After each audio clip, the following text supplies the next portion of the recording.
tusome maandiko kitabu kile cha Yohana ile sura ya 11 ili tuweze kuendelea kujifunza ni kwa nini kusudi la Mungu katika madhabahu hii ya The Living God Church anahitaji tufufuke na tutoke katika wafu. Maana huu mwezi umekuwa ni mwezi wa kila kanisa, kila mahali ambapo wanamwabudu Mungu wanaadhimisha siku ya Pasaka, na kila mtu analo neno ambalo Bwana amemwambia azungumze na kanisa lake. Sasa sisi nasi Mungu ametupatia neno kupitia mtumishi wake kwa habari ya kufufuka kwetu kutoka katika wafu. Bwana Yesu asifiwe. Haleluya. Tusome kitabu cha Mathayo ile sura ya Yohana sura ya 11 na mstari ule wa kwanza. Biblia inasema hivi: basi mtu mmoja alikuwa hawezi, Lazaro wa Bethania, mwenyeji wa mji wa Mariamu na Martha dada yake. Ndiye Mariamu yule aliyempaka Bwana marhamu, akamfuta miguu kwa nywele zake, ambaye Lazaro nduguye alikuwa hawezi. Basi wale maumbu wakatuma ujumbe kwake wakisema, Bwana, yeye umpendaye hawezi. Naye Yesu aliposikia alisema, ugonjwa huu si wa mauti, bali ni kwa ajili ya utukufu wa Mungu, ili mwana wa Mungu atukuzwe kwa huo. Bwana Yesu apewe sifa. Tunaanza kwa namna hii ya kwamba Mungu kwa namna na jinsi ambavyo anatamani kututoa mahali tulipofichwa, mahali tulipowekwa, huwa anatamani kutengeneza kitu kinachoitwa muujiza. Bwana Yesu asifiwe. Mungu anapokuja kukuondoa mahali ambapo umeteseka kwa muda mrefu, umepata shida kwa muda mrefu, anatamani wewe uwe ni ushuhuda. Heti naongea peke yangu. Bwana Yesu asifiwe. Natamani wewe nini? Ushuhuda. Bwana Yesu apewe sifa. Ndivyo ambavyo alichokifanya Yesu. Walipomletea ujumbe kwa habari ya Lazaro, aliwajibu akamwambia, ugonjwa huo sio nini? Wa kufa, sio wa mauti, sio wa kumpoteza Lazaro. Ni ugonjwa ambao umemvaa Lazaro kwa ajili ya utukufu wa Mungu. Bwana Yesu apewe sifa. Kwa hiyo tuko mahali hapa, kuna namna ambavyo Mungu anatupurudi, kuna namna ambavyo Mungu ametuweka kwenye position mbalimbali, kuna namna ambavyo Mungu anatupitisha. Lengo ni kwamba utukufu wake ndani yetu uonekane. Utukufu wa Mungu ndani yako usipoonekana, Mungu hawezi kutukuzwa. Utukufu wa Mungu usipoonekana kwenye maisha yako, Mungu hawezi kupewa sifa. Majirani hawawezi kumjua Mungu unayemwabudu kama Mungu hajakupitisha. Sijui unanielewa? Bwana Yesu asifiwe. Wanajua kabisa huyu dada ni mbaya katika huu mtaa. Tunashangaa kama amebadilika. Ni nini kilichombadilisha? Maana ni kwamba watatafuta sababu, na wakija kujua wanasema kwa akili za kibinadamu haiwezekani huyu kubadilika. Kwa akili za madokta haiwezekani huyu kubadilika. Imekuwa kwaje amebadilika ghafla? Wanakuja kugundua ni Yesu aliyefanya muujiza, sio kwa sababu yako tu, ila kwa sababu ya wengine wajua ya kwamba utukufu wa Mungu uko kwako. Amen. Bwana Yesu apewe sifa. Amen. Haleluya. Kama unaweza andika pointi moja kwamba badilisha mtazamo. Bwana Yesu asifiwe. Badilisha mtazamo. Kwa sababu kuna mambo usipoelewa kama ni Mungu anafanya, unaweza kujikuta unaangamia au unapotea kabisa. Usipojua kama ni Mungu ndiye anayetenda, unaweza kujikuta unabadilisha mfumo wa maisha yako. Ukajikuta unapishana kile ambacho Mungu alikusudia uweze kukipitia kwa wakati huo. Ni nani ambaye alijua kama Ayubu Mungu alimjaribu? Bwana Yesu asifiwe. Ayubu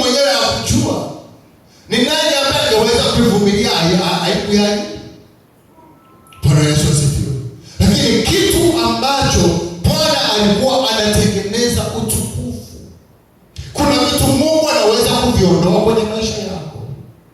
Kuna watu Mungu anaweza kuondoa kwenye maisha yako. Kuna mazingira Mungu anaweza kukuweka ya maumivu, ya aibu. Lengo lake ni nini? Anataka akutengeneze wewe. Wewe uliye mwana wa Mungu, uliyebeba jina la Kristo. Sikia nikwambie jambo moja. Kubali kupita mahali popote, lakini ukiwa umembeba Yesu. Bwana Yesu asifiwe. Haleluya.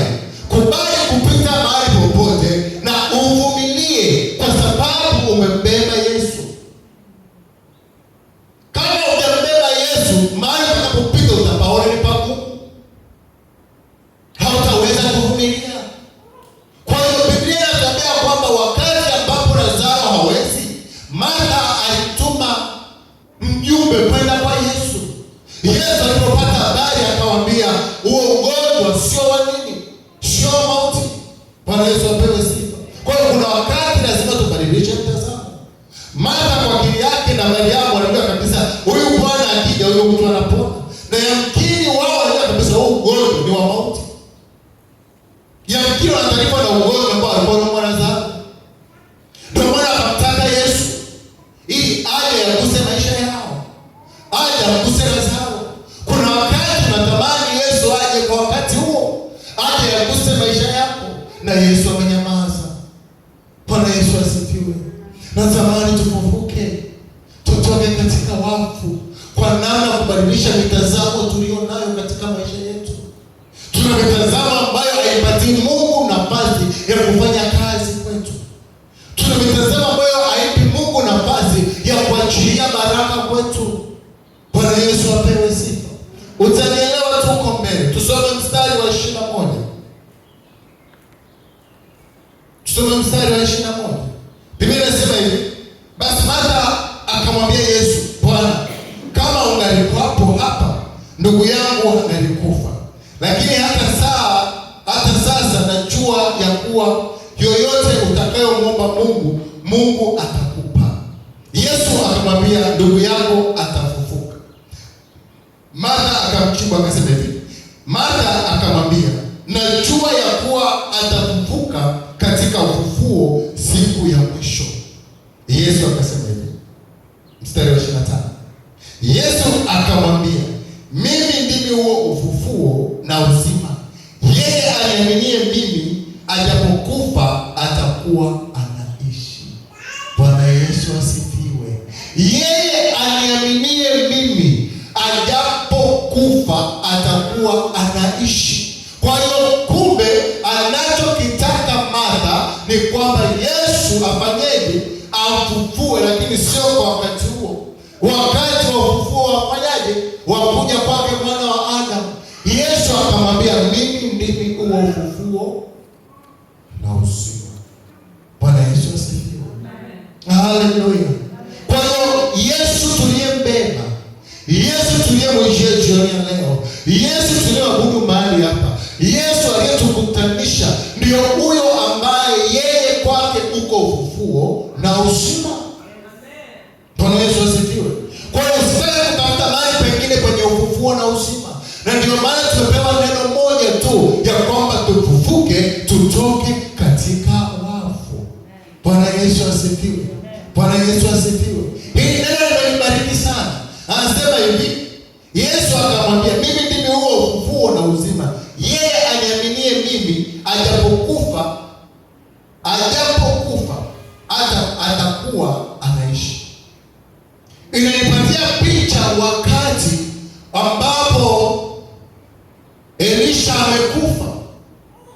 Wakati Elisha alipokuwa amekufa, ukisoma kitabu cha Wafalme wa Pili sura 13. Wakati Elisha amekufa, kuna watu walikuwa wanaenda kumzika mtu wao. Wakati wanaelekea kumzika mtu wao, yamkini katika kaburi hili la Elisha na ili hapo walikuwa karibu yao. Lakini wanasema wakati wakiendelea kufanya mazishi, waliona kikosi cha watu wakija. Walichokifanya, wakamsukumiza yule mtu katika kaburi la nani? La Elisha. Biblia inasema alipogusa mfupa wa Elisha, yule maiti akafufuka.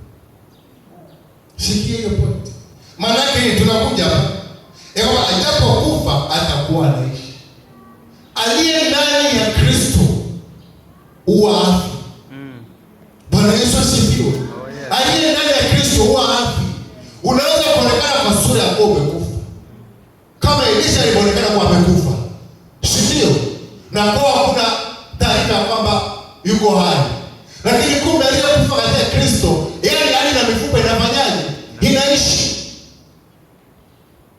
Sio unanielewa? Usijione kuwa umekufa, usijione umefika mwisho, usijione ya kwamba mambo yako hayataenda tena. Biblia inasema aliye ndani ya Kristo hata kama akiwa amekufa yuko hai. Tunapata uthibitisho. Kwa hiyo ndani ya mtu aliyembeba Kristo ufufuo.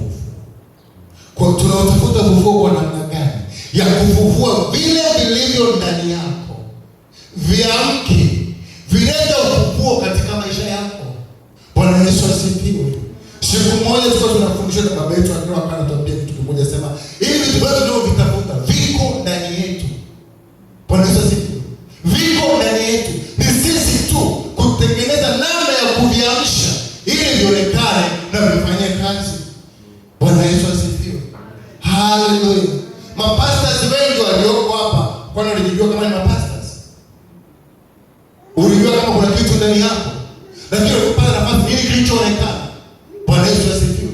Upastors ulionekana ndani yao, kwa sababu kumbe viko ndani. Bwana Yesu asifiwe. Viko ndani, haihitajika mtu wa kufufua. Bwana Yesu apewe sifa. Na anayeweza kuvifufua ni Yesu peke yake.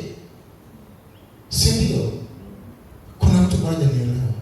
Anayeweza kufufua kilichokufa ni Yesu peke yake. Unachohitaji wewe ni jambo moja tu, kukaa ndani ya Yesu. Bwana Yesu apewe sifa. Kukaa ndani ya Yesu. Kwa sababu ndiye aliyebaki anayeweza kufufua. Kwa hiyo wewe unatumika kwa sababu Yesu yuko ndani yako. Unafufua vitu kwa sababu umembeba Yesu. Unabadilisha mambo kwa sababu umembeba Yesu. Unatengeneza majira mapya kwa sababu umembeba Yesu. Kama haujambeba Yesu, hakuna kitakachoweza kufufuka. Hello. Bwana Yesu apewe sifa. Tufufuke, tutoke katika wafu. Kuna wakati unaweza kujiona ni mifupa mikavu, lakini kumbe katika mifupa mikavu kuna uhai. Unaweza kufika hatua umeona mambo yangu yamefika shingoni, kwa namna hii hapa siwezi kutoka. Lakini kumbe hiyo nafasi Mungu amekupatia ili ndio ufanyike baraka, kubadilisha na kufanya kitu kikubwa katika maisha. Bwana Yesu asifiwe. Yupo mama mjane ambaye Elisha alipita kwake wakati wa njaa kali katika mji wa Yerusalemu. Akamkimbilia akamwambia, Bwana sikia, mume wangu alikuwa ni mtumishi kama wewe. Alikuwa ni mtumishi kabisa kwenye madhabahu yake Mungu. Lakini wakati huu ni wakati ambao mimi watoto wangu wanataka kuuzwa kwa sababu ya madeni. Watumishi tunakopanga kumbe. Kwa sababu kashaka ni kama nimekopa na daiwa. Hata kwenye Biblia kumbe tunaona kukopa. Bwana Yesu asifiwe. Amen. Walikopa na wamekufa wajalipa madeni. Bwana Yesu asifiwe. Amen. Walikopa na wamekufa wajalipa madeni. Lakini kwa sababu ya aliye mmoja kati ya wanafamilia anajua siri ya kile ambacho mume wake alikibeba wakati wa uhai wake, ndicho kitoleta matokeo pia. Kwa sababu aliendelea mtumishi akambia, kumbuka wewe ni mtumishi. Lakini kuna jambo moja tu naomba unisaidie. Sisi tutapata pesa ya kulipa. Akasema, mama una nini? Ina mafuta. Ndio nafanya biashara ya mafuta. Lakini nimelipa deni mpaka baki kibaba kidogo. Hicho hakiwezi kulipa deni. Tunafanya Bwana Yesu asifiwe. Kwa sababu mtumishi wa Mungu alibeba Kristo ndani, akafufuka. kichupa chenye ukubwa huu kikajaza mapipa na mapipa ya mafuta. Haiwezekani. Ni kitu ambacho mimi ukiniambia siwezi kuamini. Bwana Yesu asifiwe. Hata wengine kueleza hawezi kuamini. Na leo ndio ukweli. Kwa sababu gani? Kuna maisha tunayoyapitia kwa sababu ukoso imani ndogo, tumejikuta hatujasimama imara kwa Kristo. Vingi vilivyotuangusha ni imani.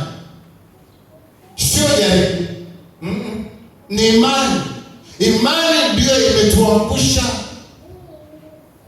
Sababu jaribu unakuja sawasawa na uwezo wa Pastor David. Maana kwamba anapoachilia jaribu mjaribu, anajua ile jaribu ni sawasawa na uwezo wake. Kwa hiyo linapokuangusha jaribu, usilalamikie jaribu, lalamikia imani ulio nayo. Bwana Yesu apewe sifa. Kwa hiyo vitu vingi tunaweza kuvifufua kwa sababu ya imani iliyo ndani yetu. Kwa tubadilishe mtazamo. Martha anamwambia Yesu, ungelikuwepo singekufa. Yesu anamwambia huyu atafufuka. Martha anamwambia ninajua ya kwamba atafufuka, lakini katika siku ya nini? Ya wafu, sio leo. Na kuna watu wako hapa hawaamini kwamba maisha yao yatakuja kufufuka. Kuna watu wako hapa hawaamini kama ndoa zao zitafufuka. Kuna watu wako hapa hawaamini kama watakuja kuolewa tena. Kuna watu wako hapa hawaamini kama watakuja kuzaa tena. Nazungumza na mama mmoja na baba mmoja. Umeua umejikatia tamaa. Mimi basi tena. Mimi ni mjane. Tunasikiliza gani? Sikili kwenye maandiko Biblia inasema mmoja akishaondoka ndoa imevunjika kwa kufa. Bwana Yesu asifiwe. Uko huru. Bwana Yesu asifiwe. Uko anasemaje watu wale watatu? Kwa nataka utende dhambi. Kwa sababu unajua watu wale watatu. Amekata tamaa. Haamini kabisa kama Yesu anaweza kumrudisha kwenye nafasi aliyokuwa nayo mwanzo. Huyo mtu amekata tamaa na hana shauku ya kuchochea imani yake ikuwe ili Mungu afanye vitu vipya. Ndicho kilichoonekana kwa Martha. Ungelikuwepo, Yesu asingekufa ndugu yangu. Bwana Yesu asifiwe. Ukiendelea ukisoma hiyo alipoongea Martha, lugha aliyoongea Martha katika ile kitabu cha Yohana 21 ndio alikuja kuiongea Mariamu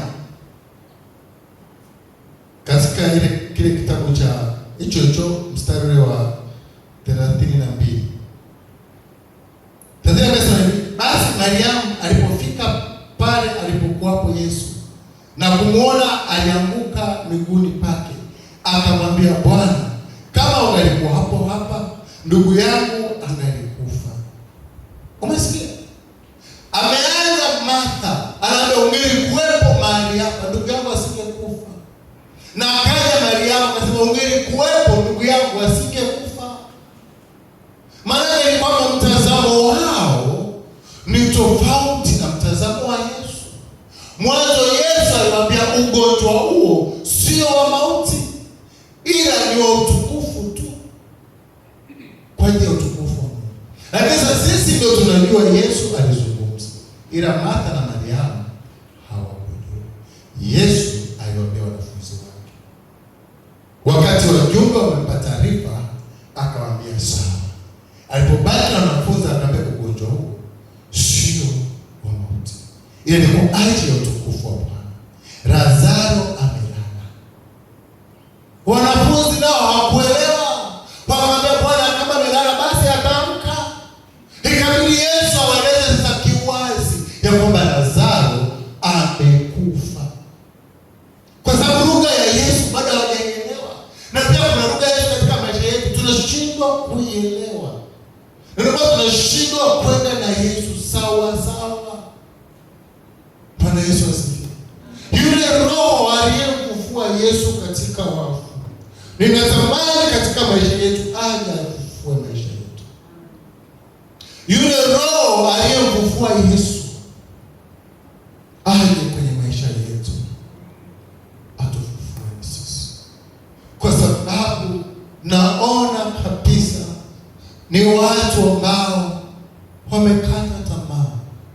na hawana tumaini.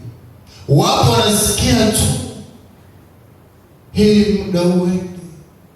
Kuna vitu katika maisha yako vimekuwa ni kwazo, unajiuliza litatokaje. Kama kuomba unasema umeomba sana, kama sadaka unasema umetoa sana, lakini hauoni matokeo ya kile unachokisumbukia. Lakini jioni ya leo kuna jambo moja mbele za Mungu, ya kwamba Bwana ameachilia neema ya ufufuo tena.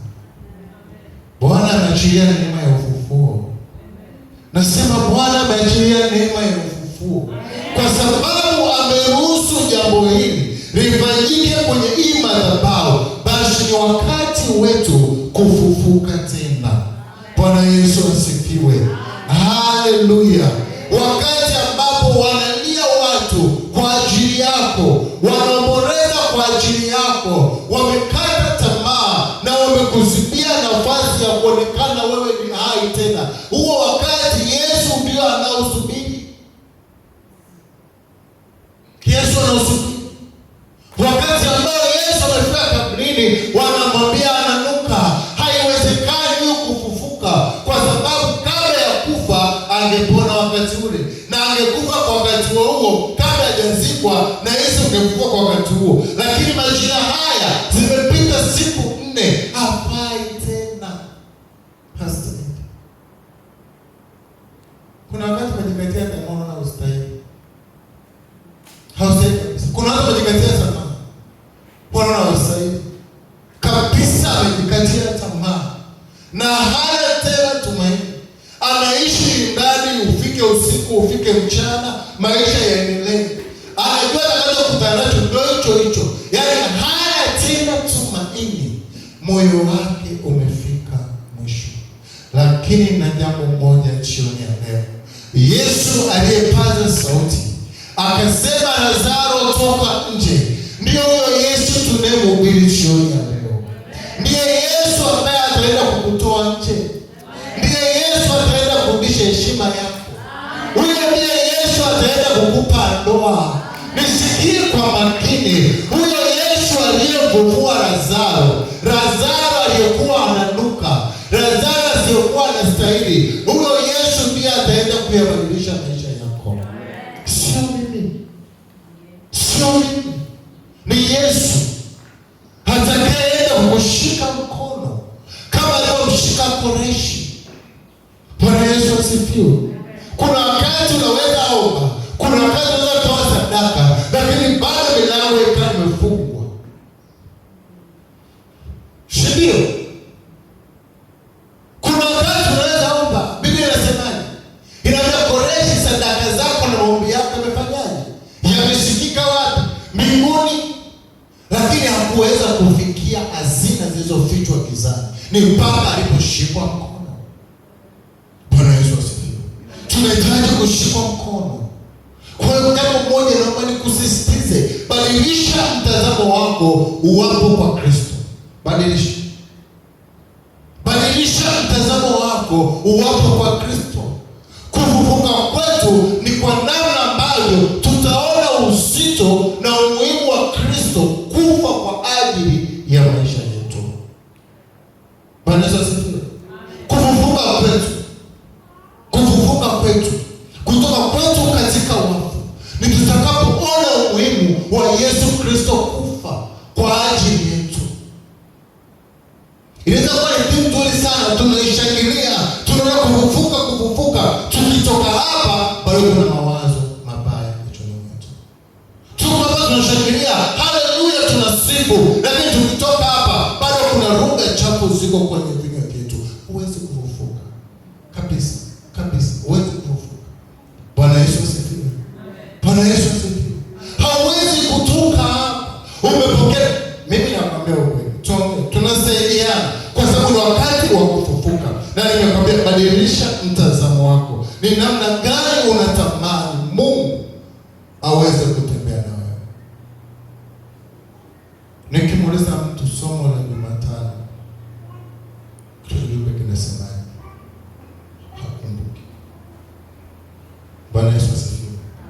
ila anakumbuka mwaka 2014 aliumizwa na shangazi yake. Alilewa anakumbuka. Na yuko kwenye kumbukumbu. Anakumbuka wiki 3 nyuma aliponyimwa pesa ya nini ya kuomba siku ya kufanya nini. Anakumbuka mpaka mweka moyoni. Ni ngumu Yesu kufufua vitu kama bado mioyo yetu inakumbuka mambo ambayo hayatufufua. Bwana Yesu apewe sifa. Haleluya. Haleluya. Kitabu kile cha Warumi sura ya 8, ukisoma kuanzia mstari wa kwanza ukienda mpaka mwisho, anazungumza mambo mazito kuhusu Roho Mtakatifu. Anasema walio na Roho Mtakatifu sio watu wa mwilini tena. Aliye na Roho Mtakatifu ule ni wa Kristo, na asiye na Roho Mtakatifu sio wa nani? Sio wa Kristo. Na ambaye anatufufua ni ule Roho. Kwa hiyo hatuwezi kufufuka mtumishi wa Mungu kama Roho wa Kristo hayuko ndani yetu. Kama hayuko ndani yetu, maana kwamba sisi sio wa nani? Wa Kristo. Halo. Bwana Yesu apewe sifa. Amen. Kwa sababu anadhihirisha Roho Mtakatifu, anasema kwamba akiwa ndani yetu matendo ya mwili yanakufa. Na kwa sababu Biblia inaeleza matendo ya mwili yakoje? Yako kwa namna gani? Ufisadi, urafi, uishi, uchoyo. Ndio matendo ya mwili. Si mnasoma vizuri au nasoma peke yake? Sio kusema kama nasema ndio matendo ya mwili. Matendo ya mwili ni haya: urafi, wizi, uchoyo, ufisadi, kuabudu sanamu. Yote haya yanaambatanishwa na mwili. Na ukiona unayafanya hayo mambo kwenye maisha yako haya ya kawaida, usitumie nguvu sana ya kuomba. Jiambie tu, Mungu nisaidie, Roho wako akae ndani yangu ili auwe vitu. Bwana Yesu asifiwe. Ukitaka upone, tukitaka tupone, kwanza tukae chini. Kwa hiyo Mungu Biblia inasema hivi, kwa sababu walikataa katika akili zao, na mimi nimewakataa. Akili kwanza. Yaani ukimkataa Mungu katika akili yako, basi hata ukataa. Bwana Yesu asifiwe. Kwa sababu huko ndio kunaratibu mambo. Nikitaka kuwaza mabaya, lazima kwanza itasense. Moyo unakataa akili na kubali, wewe mwazie kibaya, mwazie vibaya. Wewe useme tu. Haina shida. Moyo unafanyaje? Moyo unakataa kila kitu. Kwa kuna vitu ambavyo ili tuweze kupokea ufufuo ulio na nguvu, ni kwanza tuangalie umuhimu wa Kristo kufa kwa ajili yetu. Ni somo gumu kidogo, lakini litasaidia. Bwana Yesu asifiwe. Nikisikiliza sasa hivi watumishi wengi huko wanakuambia tujiandae, ni wakati wa mwisho, ni nyakati za mwisho. Unakuta watu wana hofu. Maandiko yanasema nini? Nyakati zinasema nini? Tunakuja kwenye pointi ya mwisho. Roho Mtakatifu ndani yako anasema nini? Kwa maana ni kwamba kama tusipokuwa na kiu ya kumhitaji Roho Mtakatifu akakaa ndani yetu, kwa sababu kazi ya Roho Mtakatifu ni kukaa ndani yetu kwanza. Kwa sababu gani? Iko nafasi ya Roho Mtakatifu kukaa ndani yetu, kwa sababu tunao mwili. Bwana Yesu asifiwe. Tunao mwili. Hapo ndipo Biblia imetueleza na kutuambia ya kwamba katika mwili wenu ndipo limo hekalu la Roho Mtakatifu. Kwa mwili yetu ni hekalu la Roho Mtakatifu. Roho Mtakatifu akikaa ndani yetu, yule Roho aliyemfufua Kristo katika wafu anaanza kuvifufua vitu kwenye maisha yetu. Bwana Yesu asifiwe. Anaanza kuvifufua. Tunawezaje sasa kwenda mbali na Roho Mtakatifu? Tunawezaje kutengeneza mazingira Roho Mtakatifu akae kwetu? Bwana Yesu asifiwe. Kwanza ni mazingira yaliyotuzunguka, mazingira ya kila siku. Tunazungumza nini? Tunasikia nini? Tumejiwekeaje mipaka? Tunatembeaje? Waliotuzunguka tunaishi nao vipi? Inakupatia mtihani wa kwanza wa kujua, je, Roho Mtakatifu yuko ndani yako au? Kwa tunatangaza kufufuka, lakini tujue jambo moja, pasipo Roho Mtakatifu ndani yetu hakuna ufufuo. Tuelewane. Bwana Yesu asifiwe. Tuelewane. Pasipo Roho Mtakatifu kwa nini? Hakuna ufufuo. Kwa sababu yeye ndiye anayeleta nini? Uzima. Kwa tunachokihitaji ni Roho wa ufufuo akae ndani yetu. Anapokaa ndani yetu, tumesema kwamba atatufundisha yote yatupasayo kuyajua, na atufundisha yakitoka kwa nani? Kwa Baba. Kwa Roho Mtakatifu ni connection kati ya sisi na Mungu mwenyewe. Kila ambacho Mungu anatamani tukipokee, Roho Mtakatifu anatusaidia. Ukisema unajua kuomba vizuri, mtakataa. Bwana Yesu asifiwe. Omba vizuri ukiwa na Roho Mtakatifu, ndio mimi nakupigia tiki. Biblia inasema hatujui kuomba ipasavyo. Lakini Biblia inasema yeye anaomba kwa kuugua. Kwa hiyo kuna wakati unaweza kukuta maisha yako hayaeleweki, kumbe yupo Roho anaomba. Watu wanapangia njama, kumbe Roho anaomba. Kila siku unaepushwa ajali. Kila siku unaepushwa mabalaa. Kila siku unalindwa katika mazingira haya. Unaona unafika katika hatua ya kufa, unachanga umefufuka ghafla. Kumbe yuko Roho anaomba. Kila siku anaomba kwa kuugua.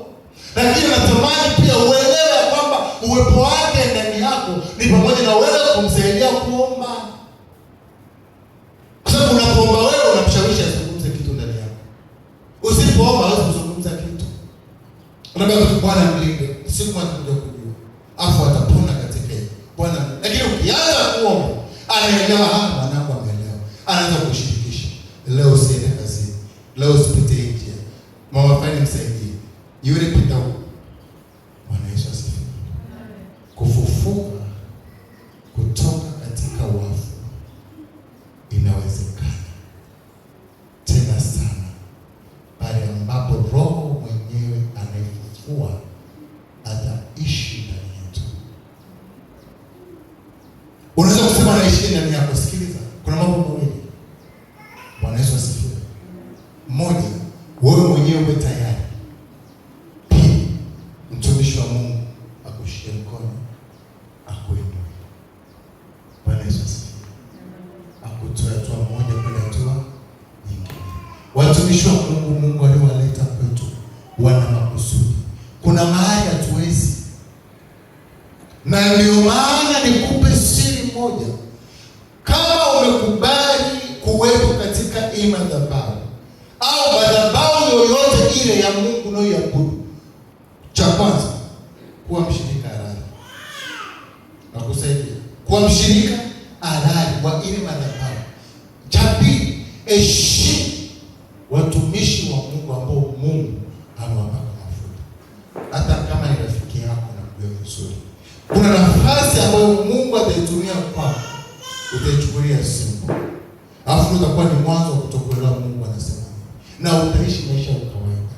Kwa sababu Pastor Dave na mwana kwa sababu yeye alikubeba kwenye pikipiki kupeleka safari hivi, anaambia chochote. Yes, hawezi kuambia chochote. Kwa sababu ya namna ambavyo mtazamo wako ulivyo kwake. Lakini tukianza kubadilisha mitazamo, ni kwamba roho ya ufufuo inayo warari wa kuanza kufufua maisha yetu. Bwana Yesu apewe sifa. Haleluya. Sina mengi ya kuzungumza na wewe, ila jioni ya leo nina jambo moja. Andaa moyo wako kwa ajili ya kufufua vilivyokufa kwenye maisha yako. Bwana Yesu asifiwe. Andaa moyo wako kwa ajili ya kufufua vilivyokufa, kwa sababu maandalio ya moyo